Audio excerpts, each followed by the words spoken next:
verse 18 to 19. It's a new beginning. It's a verse of new beginnings. Isaiah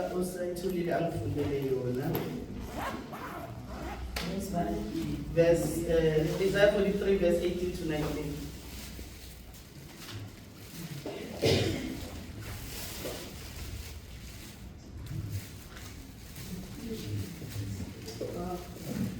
Do not remember the former things, nor consider the things of old. Behold, I will do a new thing. Now it shall spring forth. Shall you not know it? I will even make a road in the wilderness and rivers in the desert. Amen.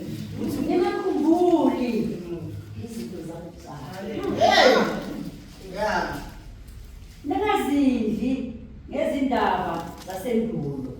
Bekani ngiyakwenza okusha. Uyakungamuka manje, angithi ngiyakwazi na. Yebo, ngiyakwenza indlela ehlane nemifula. Wahlonga sibi.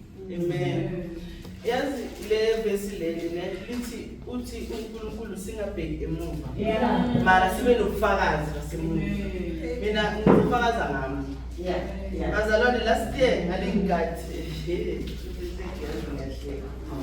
ngalenkathi mina last year 2025 ngashaya stroke ngishekile. Ngakhona ukukhuluma ngakhona ukudla.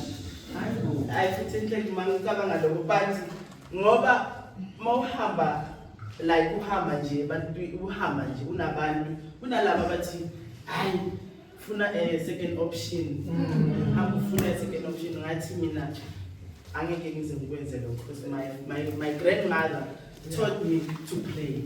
My grandmother taught me to trust in God. Ngoba ziningi izinto ezenzakala enyakeni ngale date le. Ngale date ngaloya nyaka loya I think 15 years ago same date kwashona umama.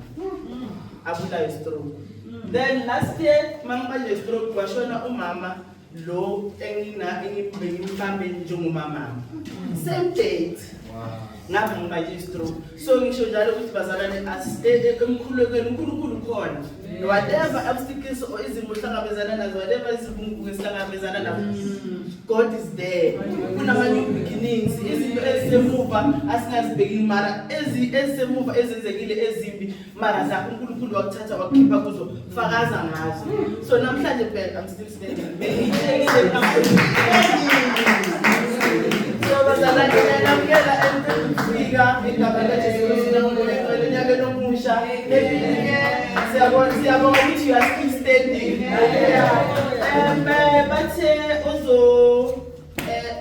Ozo motivator ngathi uMamlina. Yeah, so bengicela ukuthi uMamlina simhlukumise ngengoma asimotivate.